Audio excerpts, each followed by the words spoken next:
சர்தை சபையின் தூதனுக்கு நீ எழுத வேண்டியது என்னவெனில், தேவனுடைய 7 ஆவிகளையும் 7 நட்சத்திரங்களையும் உடையவர் சொல்லுகிறதாவது, உன் கிரியைகளை அறிந்திருக்கிறேன்.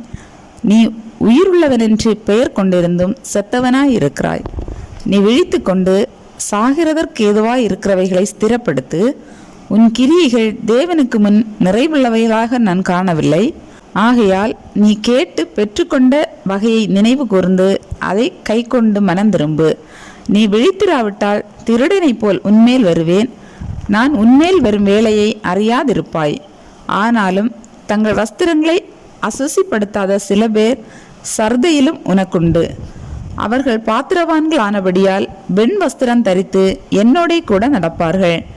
ஜெயம் கொள்ளுகிறவனவனோ அவனுக்கு வெண் வஸ்திரம் தரிப்பிக்கப்படும். ஜீவ புஸ்தகத்திலிருந்து அவனுடைய நாமத்தை நான் கிறுக்கி போடாமல் என் பிதா முன்பாகவும் அவருடைய தூதர் முன்பாகவும் அவன் நாமத்தை அறிக்கையிடுவேன். ஆவியானவர் சபைகளுக்கு சொல்லுகிறதை காதுள்ளவன் கேட்க கடவன் என்றெழுது.